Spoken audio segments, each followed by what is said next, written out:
Jordan Mitchell, a 35-year-old lawyer known for his quiet resilience, was driving home after a late night at the office.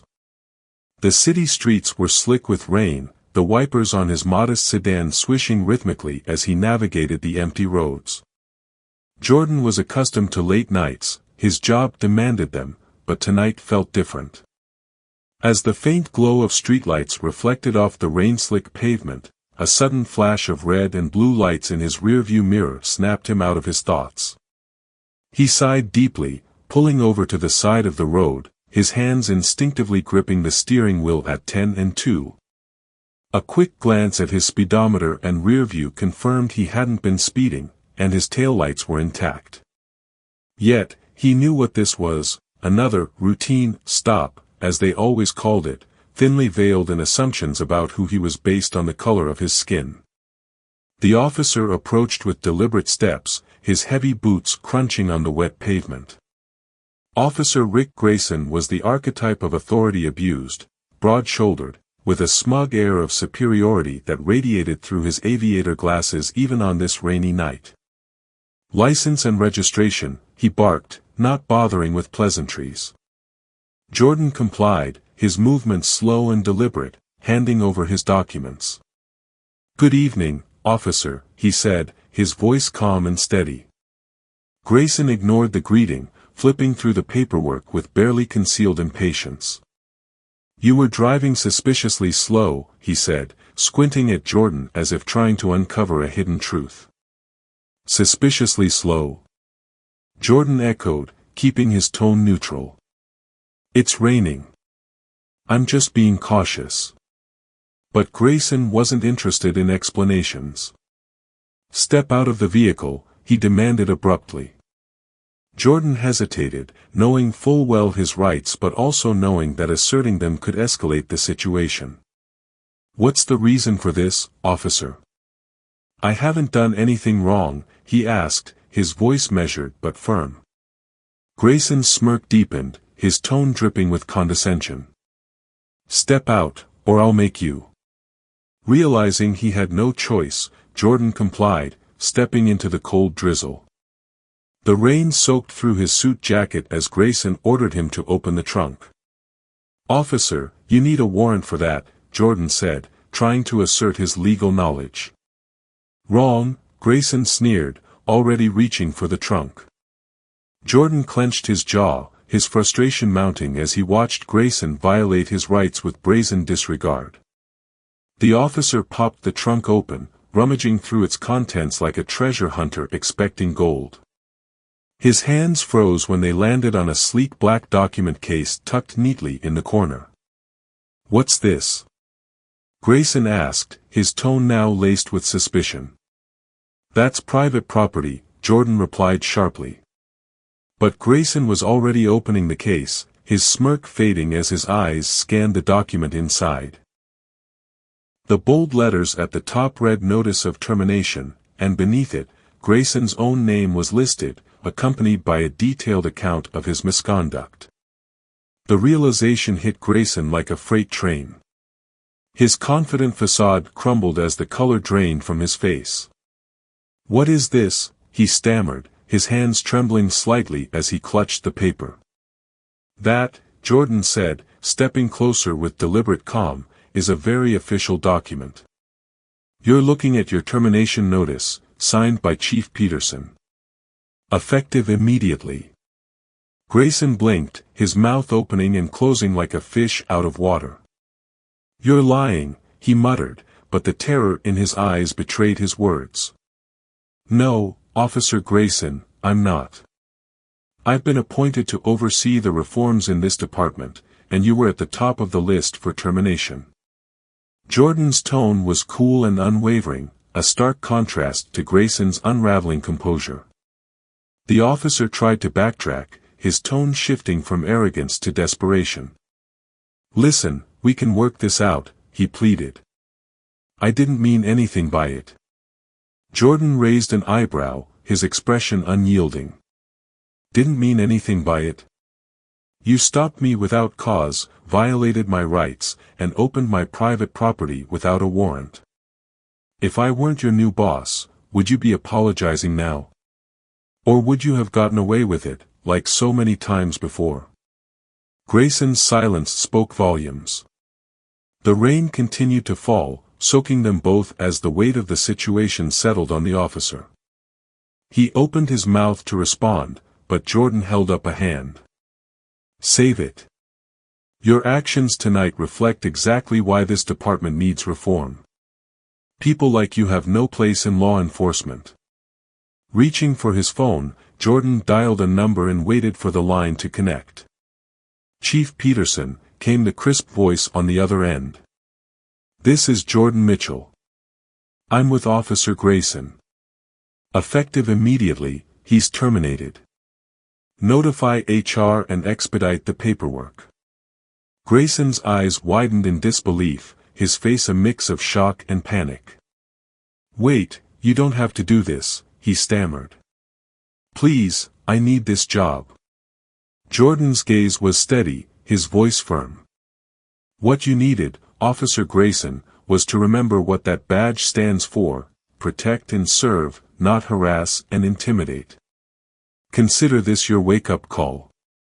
As Jordan closed the trunk and adjusted his rain-soaked jacket, he turned back to the defeated officer. Next time you put on a uniform, if anyone's ever foolish enough to give you another one, remember what it's supposed to represent. You owe that much to the people you claim to serve. Without waiting for a response, Jordan got back into his car, leaving Grayson standing in the rain, clutching the document that had unraveled his career. The drive home felt different. The rain continued to patter against the windshield, but for the first time that night, Jordan felt a sense of clarity. The battle against systemic injustice wasn't over, but tonight, he had won a small victory, not just for himself, but for everyone who had been wronged by officers like Grayson. As Jordan drove away from the confrontation with Officer Grayson, his thoughts churned like the storm clouds still lingering in the sky. The encounter had left him shaken but resolute. He couldn't help but think of all the people who hadn't been as fortunate as he was that night, those who didn't have a termination notice in their trunk, those who didn't have the resources or the voice to stand up against injustice. His mind wandered to the countless headlines, the statistics, and the stories that often went untold. Each one carried the weight of a broken system that seemed designed to dehumanize rather than protect. Jordan knew his position of authority came with a responsibility, one that he couldn't take lightly. Tonight had been a stark reminder of the work ahead. As he reached home and stepped into the warm glow of his apartment, the rain-soaked jacket slung over his arm, Jordan felt the tension in his shoulders start to ease. His small but cozy space was his sanctuary, a place where he could recharge from the demanding job of navigating a system riddled with flaws. He placed the document case on the kitchen counter, its presence a reminder of the evening's events. The silence in the room was both comforting and heavy, allowing his thoughts to echo louder than they had during the confrontation. He made a cup of tea, the steam rising in slow spirals, and settled into the worn leather chair by the window, his gaze fixed on the rain streaking down the glass. The weight of what had happened began to sink in. Jordan knew Grayson's actions weren't unique to him, they were a symptom of a larger problem. The arrogance, the abuse of power, the blatant disregard for the rights of others, it all stemmed from a culture that had been allowed to fester for far too long. Reform wasn't just about removing bad actors, it was about changing the system that enabled them. Grayson's termination was a step in the right direction, but it was only a single step on a journey that stretched endlessly ahead. As Jordan sipped his tea, he reflected on his own path to this moment. Growing up in a modest neighborhood, he'd seen firsthand how systemic injustice could impact lives. Friends and family members who had been caught in the web of assumptions and bias, people who were reduced to statistics in a system that didn't see their humanity. His parents had instilled in him a deep sense of justice, teaching him to stand firm in the face of adversity and to use his voice for those who couldn't. Those lessons had shaped his career, driving him to law school and eventually to his current role in public service. But even with his accomplishments, Jordan knew the work was far from over. Tonight's events had reinforced the urgency of his mission. The phone buzzed on the counter, pulling Jordan from his thoughts. It was Chief Peterson. "Jordan, I just got the notification," the chief said, his voice steady but laced with concern. "Grayson's out, and I've already started the paperwork. Are you all right?" That couldn't have been easy. Jordan appreciated the question, though he wasn't sure how to answer it. "I'm fine," he said after a pause. "But this can't just be about Grayson. There are more like him, and we need to address the root causes.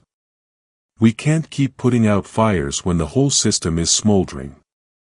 Peterson sighed on the other end of the line. "You're right. This is going to take time, but tonight was a step forward. You handled it well." After the call, Jordan returned to the chair, his tea now lukewarm. He thought about Grayson's reaction, how quickly the officer's confidence had crumbled when faced with accountability. It wasn't surprising, but it was telling. For far too long, people like Grayson had operated with impunity, shielded by a system that protected their authority at the expense of fairness. Jordan knew dismantling that shield wouldn't be easy. It would require more than individual terminations, it would demand systemic change, community engagement, and a complete overhaul of the culture within law enforcement. The next morning, Jordan's resolve was stronger than ever. He arrived at the department early, the rain now reduced to a mist that clung to the city like a shroud. As he walked through the halls, he felt the weight of eyes on him, some curious, some wary, and others openly resistant. Change was uncomfortable, and Jordan had no illusions about the challenges ahead. In a meeting with senior staff, he laid out his vision for reform. "Last night was a reminder of why we're here," he began, his voice steady but firm. "We're not just here to enforce laws, we're here to serve and protect. And that means holding ourselves to the highest standards of accountability and integrity." The room was silent as he spoke, the tension palpable. Some nodded in agreement, while others shifted uncomfortably in their seats. Jordan continued, "This department has a responsibility to rebuild trust with the community. That starts with transparency and accountability. No more excuses, no more looking the other way. If we want to earn the respect of the people we serve, we have to prove that we're worthy of it." The meeting ended with mixed reactions, but Jordan didn't let the skepticism deter him. He knew that change wouldn't come overnight, but he was determined to see it through. As the weeks went by, Jordan implemented new training programs focused on de-escalation and bias awareness. He worked to create a culture of accountability, ensuring that officers understood the consequences of their actions. Community outreach initiatives were launched, providing a platform for residents to voice their concerns and work collaboratively with law enforcement. It wasn't easy, and there were setbacks along the way. Resistance came from both inside and outside the department, but Jordan remained steadfast, knowing that progress often came with growing pains. One day, while attending a community meeting, Jordan was approached by an elderly woman who introduced herself as Mrs. Carter. "I just wanted to thank you," she said, her voice trembling with emotion. "My grandson had a run-in with an officer not long ago, and it could have gone very differently if not for the changes you've made. You've given me hope that things can get better." Her words were a reminder of why Jordan had taken on this role, and they fueled his determination to continue the fight for justice. As he drove home that evening, the city lights reflecting off the wet pavement, Jordan felt a sense of purpose that outweighed the exhaustion. The road ahead was long, but every step mattered. He thought about Grayson and the many others like him who had been allowed to operate unchecked for so long. Their time was up. The system was far from perfect, but it was evolving, and Jordan was committed to being a part of that evolution. His job wasn't just about enforcing laws, it was about redefining what it meant to serve and protect. And in that mission, Jordan found the strength to keep moving forward, one step at a time. Jordan's commitment to change was not merely a fleeting promise, it became the foundation of his daily work. The morning after his meeting with the senior staff, he faced one of the department's toughest challenges, reshaping the culture that had allowed officers like Grayson to thrive. Jordan knew that the problems weren't limited to individual bad actors but stemmed from a deeply entrenched system of complacency and power imbalance. He decided to start by tackling the department's training programs. For too long, the training had focused solely on enforcing laws with an emphasis on authority, leaving little room for empathy or understanding of the communities the officers were meant to serve. Jordan introduced a new curriculum centered on community-focused policing. The program included workshops on implicit bias, cultural competency, and de-escalation techniques. He brought in guest speakers, activists, community leaders, and even victims of police misconduct, to share their perspectives with the officers. The goal was clear: to humanize the communities the department served and to foster empathy among the officers. It wasn't enough to enforce the law, officers needed to understand the people behind the statistics. "We're not just badges," Jordan reminded his team during a training session. "We're people serving people, and that means treating every individual with the dignity they deserve." The training sessions were met with mixed reactions. Some officers embraced the changes, eager to break away from outdated practices and rebuild trust with the community. Others, however, resisted, their skepticism thinly veiled as they sat at the back of the room with crossed arms and barely concealed smirks. Jordan didn't let the resistance deter him. He knew change would take time and that not everyone would be willing to come along for the ride. But he also knew that the future of the department depended on those who were willing to adapt. One of the more resistant officers, Sergeant Miller, became a frequent source of tension during the training sessions. A veteran of the force, Miller often dismissed the new policies as idealistic nonsense and didn't hesitate to voice his frustrations. "With all due respect, Chief," Miller said during one particularly heated discussion, "I've been on this force for 20 years. I know what works out there, and this touchy-feely stuff isn't it. The streets don't care about empathy." The room fell silent as Jordan considered his response. Instead of shutting Miller down, he chose to engage. "I hear you, Sergeant," Jordan said, his tone steady. "But let me ask you this. How many of the people you've arrested over the years would say they were treated fairly? And how many of those encounters could have been resolved without force if we had approached them differently?" The question lingered in the air, and for the first time, Miller didn't have a quick retort. Jordan continued, "This isn't about being soft. It's about being smart. It's about protecting ourselves and the people we serve. The goal isn't just to make arrests, it's to build trust. Because without trust, we have nothing." Over time, even skeptics like Miller began to see the value in Jordan's approach. The changes weren't just theoretical, they began to yield tangible results. Incidents of excessive force decreased, and community complaints against the department started to drop. Officers reported feeling safer and more confident in their ability to handle tense situations without escalating them unnecessarily. Slowly but surely, the culture within the department began to shift. While Jordan worked tirelessly within the department, he also knew that change couldn't happen in isolation. He made it a priority to engage with the community directly, attending town hall meetings, visiting local schools, and organizing neighborhood events where residents could meet the officers serving their area. At one such event, a young boy named Malik approached Jordan with wide eyes and a nervous smile. "Are you really the boss of the police?" Malik asked, clutching a basketball under his arm. Jordan crouched down to meet him at eye level. "I guess you could say that," he replied with a warm smile. "But really, my job is to make sure everyone here feels safe, including you." Malik grinned and asked if Jordan could sign his basketball. That simple moment of connection reminded Jordan why he'd taken on this mission in the first place. Community trust didn't rebuild overnight, but moments like these began to add up. Residents who had once viewed the police with suspicion and fear started to see them as allies.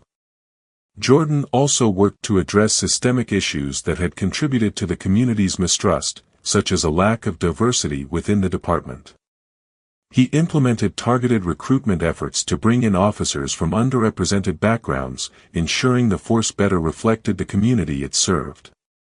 He also established mentorship programs to support new recruits, particularly those who had historically faced barriers to joining law enforcement. One of the most rewarding moments for Jordan came during a meeting with a group of community leaders who had been some of his fiercest critics when he first took over as chief. Reverend Jackson, a vocal activist and longtime advocate for police reform, spoke up during the meeting. "Chief Daniels," he began, his tone cautious but sincere, "I'll admit, when you first came on board, I didn't think you'd be any different from the others. But I see now that you're not just talking about change, you're making it happen. And for that, I thank you." The room erupted in applause, and for the first time, Jordan felt that his efforts were truly making a difference. However, the journey was far from smooth. There were setbacks and moments of frustration. Some officers resigned, unwilling to adapt to the new culture. Others tried to undermine Jordan's authority, spreading rumors and attempting to rally opposition within the department. But Jordan remained steadfast, relying on the support of allies both within and outside the department. He also leaned on his faith and the lessons his parents had taught him about perseverance and resilience. "If it were easy, everyone would do it," his father had often said. Those words echoed in Jordan's mind whenever the challenges felt insurmountable. One night, as Jordan walked through the quiet halls of the precinct, he noticed a young officer named Perez sitting alone at her desk, reviewing case files. Perez had joined the force shortly after Jordan implemented his reforms, and she had quickly become one of his most promising recruits. "Burning the midnight oil?" Jordan asked, his voice breaking the silence. Perez looked up and smiled. "Just trying to get a handle on these cases, Chief. I want to make sure I'm doing right by the people involved." Jordan nodded, feeling a surge of pride. Officers like Perez represented the future of the department, and their dedication reminded him that his work was worth it. As Jordan headed home that evening, he reflected on how far the department had come since that rainy night with Grayson. The changes hadn't been easy, and there was still much work to be done, but progress was undeniable. The precinct was no longer a place where officers like Grayson could operate unchecked. It was becoming a beacon of accountability and community partnership, a model for what policing could and should be. Jordan knew the road ahead would continue to be challenging, but he was ready for it. He had seen the power of what could happen when people came together to demand better, and he was determined to keep pushing forward. For the first time in a long time, Jordan felt not just hopeful but confident that meaningful change was possible. And as he parked his car and stepped into the quiet sanctuary of his home, he knew that this was only the beginning of the journey. With each small victory, he was building something bigger than himself, a legacy of justice, trust, and humanity. As Jordan closed another chapter in his long day, the significance of his journey weighed on his mind, not as a burden but as a constant reminder of why he had taken on this role. The precinct had transformed into more than just a place where laws were enforced, it had become a community hub, a symbol of trust rebuilt brick by brick. The officers who remained, those who embraced the new vision, carried a renewed sense of purpose, knowing they were part of something bigger than themselves. For Jordan, this wasn't just a job, it was a mission to redefine what it meant to serve and protect. He often reminded his team that the badge wasn't a symbol of power but of responsibility, a promise to uphold dignity and justice for every individual, no matter their background. The echoes of the past, particularly that fateful encounter with Grayson, were never far from Jordan's thoughts. It was a stark reminder of the systemic flaws he was up against and the critical need for reform.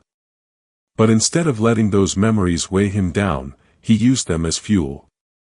Each day brought its own challenges, whether it was addressing an incident in the community or mentoring a young recruit struggling to find their place on the force. Yet, with every small step forward, the collective effort of the precinct became more evident. Complaints of misconduct dwindled, officers felt empowered by their training, and the community started to trust their law enforcement again. These milestones, while seemingly minor, represented monumental shifts in a world where cynicism and mistrust had once prevailed. Outside the precinct, the community itself was changing. People who had once looked at police officers with suspicion now greeted them with nods of acknowledgement or waves of appreciation. Neighborhood events organized by the precinct brought families together, creating a sense of unity that had long been absent. Jordan saw the difference in the eyes of children who no longer shrank back in fear when an officer approached. He heard it in the words of community elders who expressed hope for the first time in years. It was these moments that reminded him why this work mattered.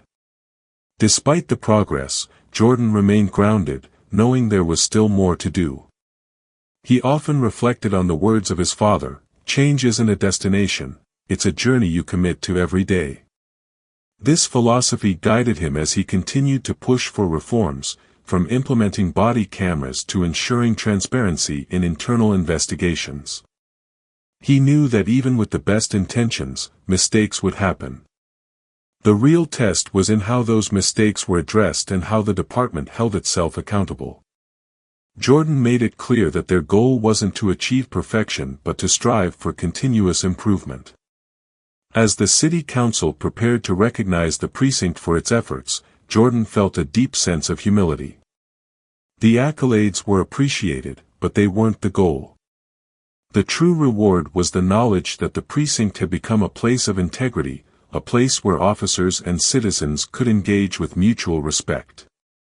It was a foundation for a better future, not just for his department but for the entire community. That night, as Jordan sat in his quiet home, he thought about the road ahead. The transformation of the precinct was only one piece of a much larger puzzle. Systemic change required collective action, and he was determined to keep building bridges, inspiring others to take up the mantle of justice and equity.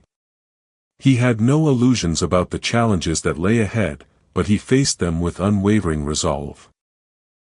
Jordan knew that as long as he stayed true to his values and continued to lead with compassion and integrity, the ripple effects of his work would be felt for generations to come. Relating Jordan's story to my own life, I find parallels in the challenges of navigating integrity, humility, and the need to rise above injustice. Whether in a personal or professional setting, there are times when situations seem designed to test our patience, values, and the very essence of who we are. Like Jordan, many of us encounter people who may dismiss or undermine us, often judging based on preconceived notions or appearances. In these moments, the temptation to retaliate or become disheartened is strong, but the lesson from Jordan's experience is clear: staying grounded in your principles and leading with integrity is the most effective way to counter negativity and foster change. In my life, I've faced instances where I've been underestimated, questioned, or even judged unfairly for choices or circumstances beyond my control. These experiences, though painful, have become opportunities for growth. They've taught me the importance of resilience, not just enduring hardships but actively transforming them into lessons. Like Jordan, I've learned that dignity in the face of adversity is a powerful tool. It not only preserves your self-worth but also shifts the narrative, showing others the strength that comes from character and composure. One of the most impactful lessons from Jordan's story is the reminder that actions speak louder than words. His refusal to stoop to the level of his detractors, instead using his position to enact meaningful change, resonates deeply. It's a call to action in my own life. to focus on the bigger picture rather than getting bogged down by temporary setbacks or the opinions of others. This means prioritizing what truly matters, whether it's family, personal growth, or professional integrity, and letting the outcomes reflect the strength of my decisions.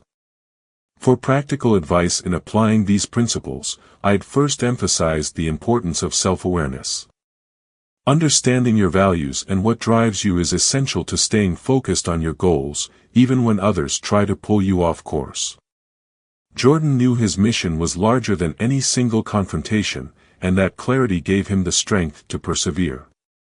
In my life, this translates to setting clear intentions and revisiting them often, especially when I face distractions or negativity. Second, I've come to appreciate the value of choosing battles wisely. Not every slight or challenge deserves a response. Jordan demonstrated this by maintaining his composure and allowing the situation to unfold naturally, knowing his truth would prevail. This approach requires patience and trust in yourself and the process, but it's one I strive to adopt. Instead of reacting to every challenge or criticism, I remind myself to focus on outcomes and long-term goals. Another key takeaway is the importance of community and collaboration. Jordan's journey wasn't just about his leadership, it was also about empowering others and fostering an environment where everyone could thrive. In my own life, this means recognizing the importance of building strong, supportive relationships. Whether it's family, friends, or colleagues, surrounding myself with people who share my values and vision helps me stay motivated and grounded. Lastly, Jordan's unwavering commitment to accountability serves as a powerful reminder that integrity is non-negotiable. Whether leading a team or simply managing my own life, I've learned to embrace transparency and hold myself to high standards. It's not about being perfect but about being honest, with myself and others, and using every experience, good or bad, as an opportunity to grow. In a world often defined by challenges and injustice, Jordan's story inspires me to approach my own life with purpose and resilience. By staying true to my values, embracing patience, and fostering community, I can navigate difficulties with grace and make a meaningful impact, no matter the circumstances. The journey may not always be easy, but with faith in the process and a commitment to integrity, I know it will be worth it. Thank you for watching. If you have any comments, please comment below the video. Please subscribe to the channel to support us.